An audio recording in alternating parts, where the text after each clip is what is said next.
My sister is infertile, and I couldn't be happier. I, 28F, have an older sister, Angela, 30F, whom I have never liked. She'd always had to compete with me, but never in a normal sibling rivalry way. Throughout our entire lives, she seemed resentful of my existence, as if the spotlight couldn't perpetually shine on her. Consequently, she would step on everything I enjoyed. For instance, if I learned to play the piano, she had to learn it too. If I excelled at a subject, she would suddenly become a scholar in it. Even if I confided in my mom about having a crush, Angela would end up dating that boy within a week. I consistently informed my parents about her actions, but I was always disregarded with statements like, "Sisters copy each other, and you can't gatekeep what she likes." She consistently monitored the activities I engaged in and the clothes I wore, just so she could outdo me. If I wore a flannel, Angela would show up at school wearing an all-flannel dress. It was 2010, and that was the peak fashion trend in our school at the time. Angela consistently received more praise, even when I took the initiative to start an activity first. She was lauded simply because she outperformed me. My parents went to great lengths, even missing work, to attend all of her dance recitals. It seemed as though the world would come to a halt if they were absent. On the other hand, I recall only 2 instances when they attended mine, citing work obligations or other commitments. Angela took pleasure in this discrepancy, often making under-the-breath comments in our parents' presence. When they weren't around, she would express her disdain for me, emphasizing how I should give up because I would always be second to her. In addition to the emotional manipulation, Angela engaged in physical bullying at school. She intentionally tripped me, threw things at me, and hit me in the hallways on an almost daily basis. The school had intervened multiple times, issuing threats of suspension to Angela, but my parents opposed it on each occasion. They consistently argued with the administration, asserting that our conflicts were merely typical sisterly bickering and should be treated as a family matter. Surprisingly, neither parent ever reprimanded Angela.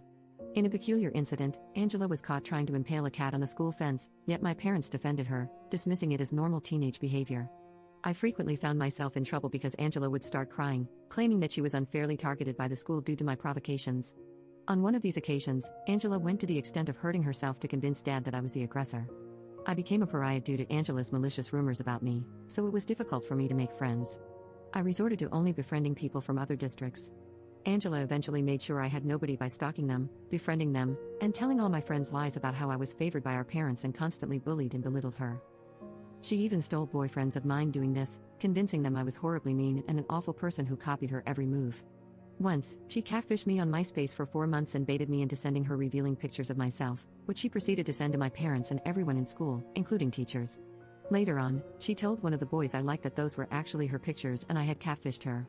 The day of my high school graduation, my mom sat me down and told me Angela revealed the horrid abuse she'd suffered at my hand, and I was no longer welcome in their home.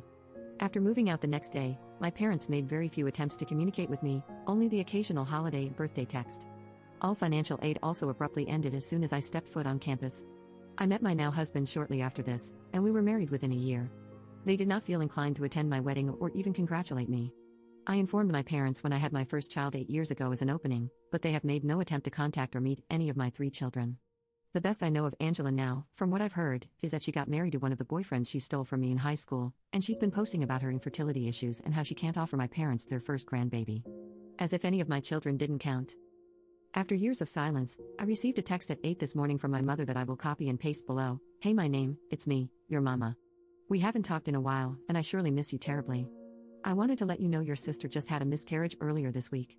Angie and Justin are struggling a lot right now. Send something a little sweet her way, I'm sure she'd appreciate it. Get back to me. I love you." I hate to say it, but I'm glad she's suffering. I'm glad she doesn't get to be a mother. If she tormented me for years, what would she do to a child? Especially a girl? I don't wish harm on any baby, but I know in my heart that child would be damaged by her. I'm angry at my parents expecting me to have any sense of obligation to her. I don't even have any sense of obligation to them. They always believed her and dismissed me.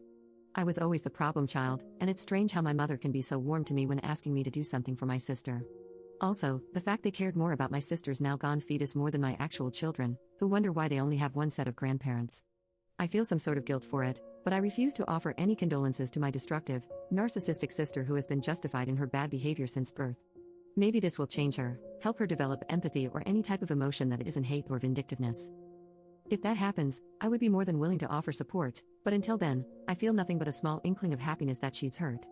Am I awful for this? Update 1. I decided not to respond to my mother. I blocked both of my parents, and I thought it would end there, but when does it ever? Wednesday morning, my messenger was being flooded with texts from my parents' siblings.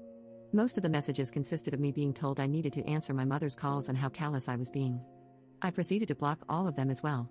My cousin heard this from her younger sister, who is subject to being around my parents and Angela for family dinners. From her perspective, Angela kept calling Op an abusive ingrate because she wouldn't talk to Aunt Kathy. Aunt Kathy said they need to start inviting Op to family gatherings so she comes around to being a surrogate. It got weird right quick because Angela said she wants to use my husband's sperm so her kid is tall and has blue eyes. Then, Kathy was saying how they just need to be around her for like a year, then they can cut her off again or whatever. Angela kept saying Op is the only way she can have kids because she doesn't want to raise someone's trash baby. Hearing those messages made me want to hurl. Do they think my uterus is some fish hatchery that can be bought with some kind words and casserole? It's nice to know Angela is too much of a narcissistic prick to adopt though. I'm officially done with every single one of them. If they try to come around me, I will get a restraining order before they can even darken my doorstep. Between the weak conspiracy they've come up with to try to use me like a baby bargain bin and the nasty words they continue to speak about me, I will no longer claim to have a family outside of the one I've created.